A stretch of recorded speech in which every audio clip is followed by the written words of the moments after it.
All right, let's jump right into this explainer on the invisible legal frameworks shaping our urban future. Today, we are unpacking a comprehensive guide from the legal Veda titled Smart City Regulations, a complete guide in 2026.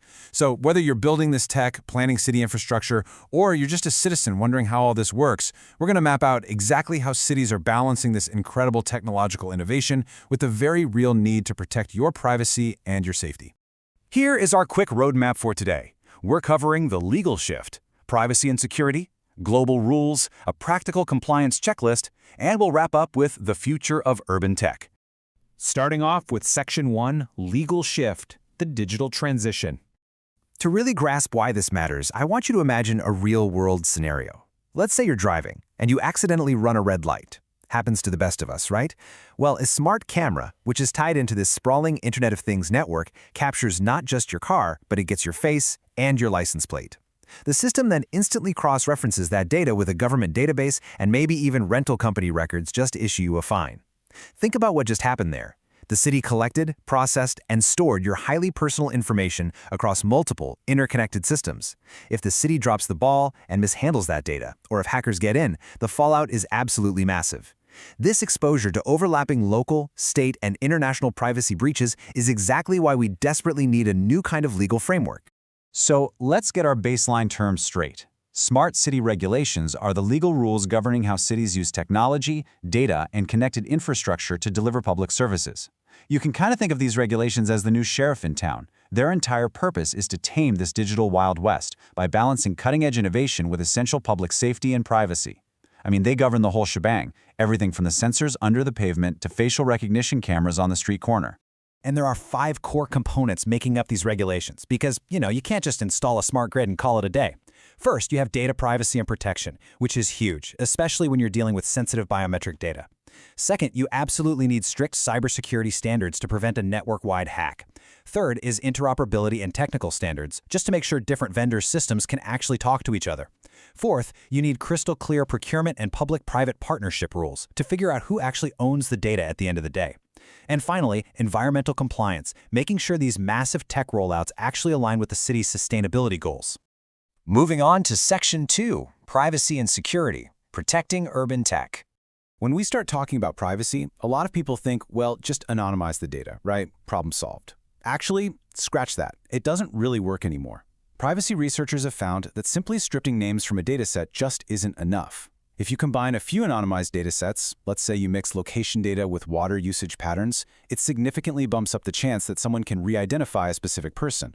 Because of this re-identification risk, modern regulations are pushing hard for highly advanced technical safeguards, things like differential privacy, rather than just relying on basic anonymization.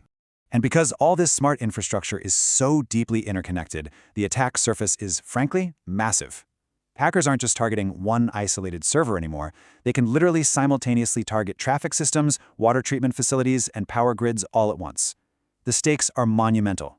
That is exactly why regulators treat cybersecurity as strictly non-negotiable now. They're mandating heavy encryption, continuous security audits, and super strict incident reporting timelines just to make sure a breach in one single department doesn't accidentally bring down the entire city. Let's look at Section 3 Global Rules, comparing the US, the EU, and India. It's fascinating to see how differently regions tackle these exact same technological threats. In the United States, for instance, we are dealing with a highly fragmented, state-by-state patchwork. So a tech vendor operating in California has to follow completely different rules than one in Texas, and you've got federal FTC and HIPAA guidelines just sort of sitting on top of it all. It is incredibly complex. But contrast that with the European Union. The EU uses unified, incredibly strict directives across the board. They rely on the GDPR for privacy, the NIS2 directive for critical sector cybersecurity, and the Cyber Resilience Act for digital products. Because it's so unified and comprehensive, a lot of global smart cities are actually using the EU model as their gold standard benchmark. Now, let's pivot over to a fundamentally different structural environment, India. Their approach, launched back in 2015, is guided by the Central Smart Cities mission, and it's monitored across national, state, and city levels. But what's really unique here is that India lacks a single unified smart city statute. Instead, Digital governance is mostly regulated by the Information Technology Act of 2000, alongside a really strong emphasis on environmental legislation and local area development. Because their framework is so decentralized, having incredibly well-drafted contracts is absolutely essential in India to clearly allocate risks and protect the public. Up next, Section 4, the Compliance Checklist, Practical Steps. Okay, before you lay down a single fiber optic cable, you've got to understand international standards. Navigating all these different jurisdictions is tough, but aligning with standards like the ISO families acts like a bridge. ISO 37120 gives you your baseline metrics for essential city services. But ISO 37122, that's where it gets really relevant for us. It focuses purely on advanced indicators for digital infrastructure, smart grids, and IoT connectivity. If you build your systems to hit these ISO standards from day one, proving your compliance to local regulators becomes a whole lot easier. Taking the comprehensive 10-point list from our source, we boiled the compliance playbook down into 3 highly actionable phases you can apply immediately. Step 1, map and assess. You have to identify all the overlapping laws and run rigorous privacy impact assessments before you deploy anything. Step 2, minimize and secure. Only collect the data you literally need for the stated purpose, make sure you have transparent citizen consent, and lock down that baseline cybersecurity. And step 3, document and train. This is where you clarify who actually owns the data, especially in those public-private partnerships, align with the ISO standards we just talked about, train your municipal staff, and actively engage your citizens. Because without transparency, public trust just completely breaks down. Finally, Section 5, the future of urban tech, evolving regulations. Look, technology moves at lightning speed, and regulators are literally racing to keep up. Looking out at the horizon, we're definitely going to see unified, AI-aware rules.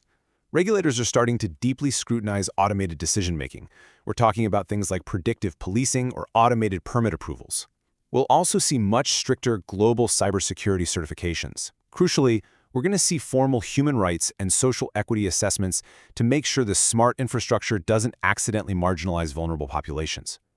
On top of that, as smaller cities start adopting this tech, keep an eye out for shared compliance pathways so they can pool their resources, as well as centralized digital governance offices right inside city halls to streamline all this oversight. And that brings us to the end of our explainer. I want to leave you with one final, provocative thought to chew on. As our cities get smarter and smarter, will their regulations actually protect your privacy or just their data? The legal frameworks we unpacked today are the invisible foundations of our urban future. They are what ensures that innovation remains accountable, safe, and most importantly, fair. Thanks so much for tuning in and exploring this with me today. Keep asking those tough questions about the technology surrounding you.